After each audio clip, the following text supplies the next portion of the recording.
Warning, the following audio transmission is based on theory and is intended for entertainment purposes only. It's Doomsday and its affiliates will not be held liable for anything your dumbass does. Listener discretion is advised.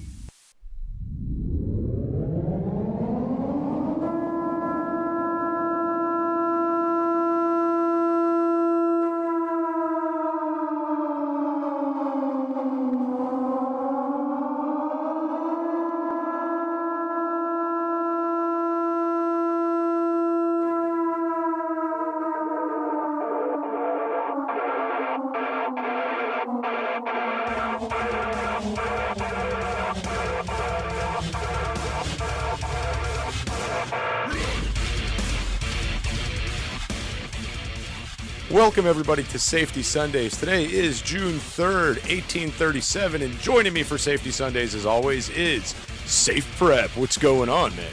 I don't know, man. It just deja vu. Feels like we've done this before. We have done this before. So for everybody that's out there listening, I'm going to make a commitment to you guys with Safety Sundays to where we're not going to put any ads in these short episodes. I figure they're way too short to be throwing ads in here. So we're going to skip it. We're just going to skip the ads. No ads for these shows because they're so short. I don't buy your stuff anyway, so that's fine. Everybody else does. Anyway, so we left off last week with firearms safety, and I figured since we were kind of leaving on firearms training, we would get into that. But before we do that, man, how's your weekend going? Went well. We went and saw family in East Tennessee, and the kids are passing childhood diseases back and forth to each other. So that is so awesome, man. They're building those natural immunities. Yes, they are. Speaking of firearms safety, I got a vasectomy on Friday, so now I am shooting blanks. Shooting blanks! Oh! Listen, I got to tell you what, for anybody, I'm not like saying everybody needs to go do this, but for anybody out there that's like contemplating getting the vasectomy, I got this done yesterday morning, like late morning, probably around 11 o'clock, all right?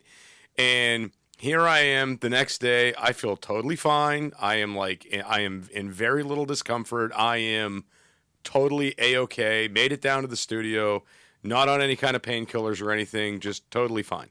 So if anybody out there's like, don't do that, man, it's going to hurt, it's scary, just do it. And it's over. It's done. Anyway. And it is a doomsday prep in a way, safe prep, because now I don't have to stock up on prophylactics. You're saving money. Exactly. This is a doomsday prep in itself. I'm done trying to repopulate the world, man.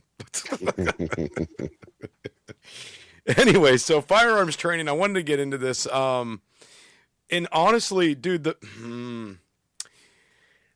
I have to recommend everybody who goes out there and gets their concealed weapons permits. Okay. I agree. There's a reason why I feel this way, and it's because when you go and you get that concealed weapons permit, it's going to teach you a lot about what your local rules, laws, and regulations are of where you can carry a firearm, when you could use a firearm, when you would be looking at criminal or civil charges. They're going to educate you when it's okay to use this thing. That's about 60% of the class. Is all that stuff. Right. Now, the one downfall to concealed weapons classes is they don't teach a lot of proficiency. Absolutely. That's the downfall. So for anybody out there that's thinking to themselves, well, what kind of training should I have? What should I really look for with training? First off, any proficiency training is going to be good. You want to be as proficient as possible with a firearm. You want to be accurate. The last thing you want to do is pull your firearm out and have somebody take it from you, use it against you, or accidentally shoot somebody that isn't the bad guy. All right? That's the big thing. Absolutely. There was one big thing I did want to cover, which is I feel is the most important once you knock all these things out, is firearms retention training. Okay? Now, firearms retention training, this is designed to keep your firearm on you so you retain this firearm so it doesn't get into the wrong hands, okay?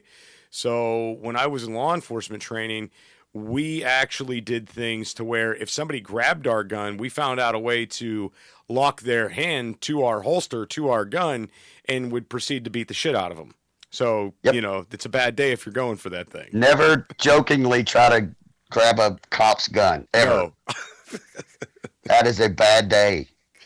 It's going to be a very, very bad day. So what do you think, man? Because I got a few other things here as far as some firearm stuff, but what do you think? Well, we're talking to a few different people in the audience, so there may be some of your listeners who, may have reservations about firearms, understand the need to have them, but they don't have like a way into it. They may be single or not raised in a household with firearms, so they've got to overcome that nervousness. And I've told people before on my platforms to find a friend that is into guns and ask them to go to the gun store with you, ask them to go shooting, to to ease into it. I completely agree with Jester on the concealed carry. Most of that class is teaching you local laws, and that's the first part of being safe, because we don't want to get in trouble either. They're basically teaching you how to handle that firearm safely. So basic firearm safety rules, which we covered in the last Safety Sunday. Beyond that, it's really, I don't want guys to think that it's too big of a task to get training. If you've got a favorite gun store, more than likely somebody there, or they'll know somebody who is a firearms instructor. And, protecting yourself as an individual, protecting your family, and protecting your home, there are tactics involved that we talk about muscle memory, right? You need to handle that firearm enough to where you really don't have to think. You feel what you're supposed to do, and you know how you're going to react. And it really takes a lot of effort. Want to be a guest on the show? Email it's doomsdaypodcast@gmail.com. That's it's doomsdaypodcast@gmail.com. It does. And I mean, Safe Prep and I have shot together, and I mean, even when we're out in the woods, like we said last episode, we're still demonstrating safety. We're still going through the motions, making sure we're safe, making sure we got our ears and eyes on, things like that. This is no joke. And if you guys, how Safe Prep brought up, if you guys have a friend who's maybe into firearms and they could take you, do understand that some of these friends can be a little bit reluctant, right? Someone new, someone that's green, but don't be intimidated to ask. Still ask. But if you don't have anybody to help you, or you can't find someone at the gun store, or you simply don't have time to go to the range, let me tell you about all these laser training systems they have for sale on the internet now. Have you seen any of these, dude? I've seen them, and I think all that stuff used to suck, and it doesn't anymore. It actually works. Right, so they've got literally fake bullets that can go into your gun, that can go to an app on your phone, and you could sit there in your apartment, in your home, and dry fire laser train with your firearm inside your home, okay, or inside your apartment or whatever. This is going to help teach you target acquisition, line of sight, dry fire training. This is great, okay? This is something that I would highly recommend if you're in a position to where you work too much, you can't get to the range, you don't live near a range, you're stuck in the apartment, etc., etc. You can seriously get online. There's a ton of these things available, and you could start training. And I'll tell you what, how you were bringing up how good these things are, there was I didn't know this gentleman, but another firearms instructor did. This guy was a firearms instructor. He got a felony DUI, all right, and he was no longer allowed to possess weapons, all right? But this didn't prevent him from being able to teach, whatever, legal loopholes. So the state allowed him to go teach with a laser firing system, like fake gun, fake, the fake laser bullets, all that stuff. Like, none of it was real, but they allowed him to go do proficiency training with that. So if that doesn't tell you how good these systems have gotten, I don't know what will.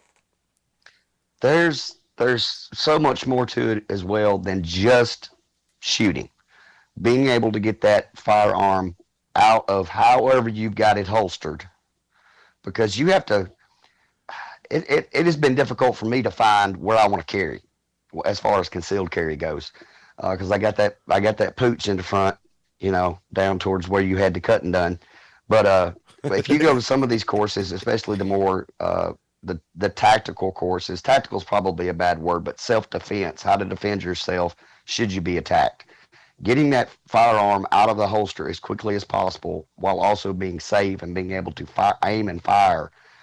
That's the muscle memory I was talking about earlier. And that, if you get a good instructor, and like I said, if you go to every gun store in your city, guys, and whichever one gives you the best customer service, whichever person's taking care of you, ask them who they recommend for a self-defense firearm instructor. Now, so just for one more thing I want to point out there, okay? So first off, the NRA does a lot with the training, okay? There's all kinds of different training. There's concealed training. There's basic gun safety. There's all these different things, defensive shooting courses, et cetera, okay? If you get on the NRA's website, if you go to like shootingclasses.com, you could find things local to your area, right? If like, say you have nobody, you can go do these things.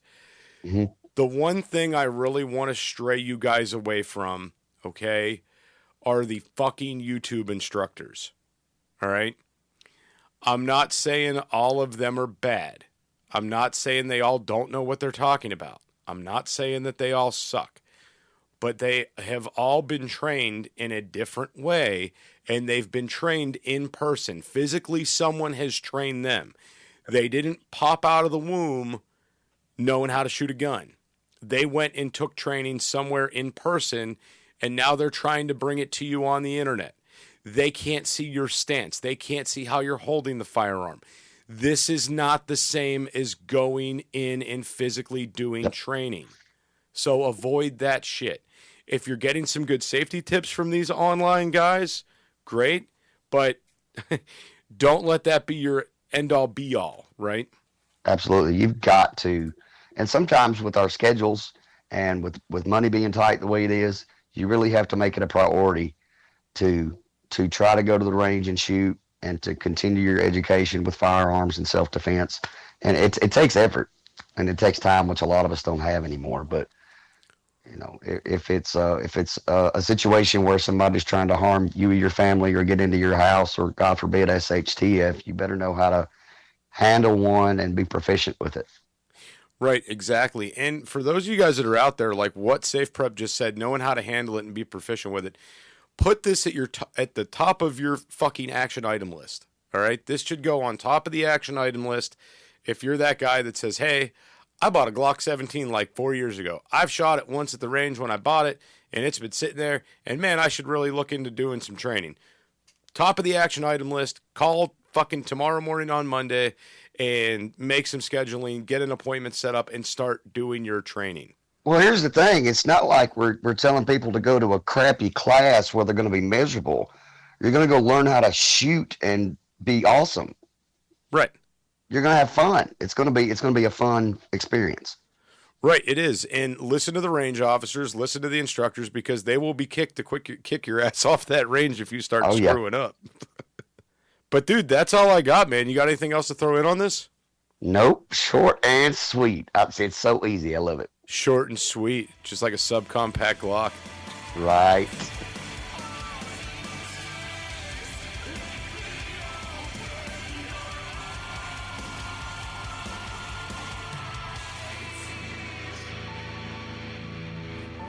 This is an emergency action message. At approximately 1 a.m. Eastern Daylight Time, NORAD is tracking 15 ICBM nuclear missiles inbound to the following cities: Orlando, Miami, Pittsburgh, Dover, Newark, Richland, Philadelphia, New York City, Baltimore, Los Angeles, Las Vegas, Boston, Seattle, Detroit. This is an extremely deadly situation. Stay tuned. The next emergency message will be a presidential address.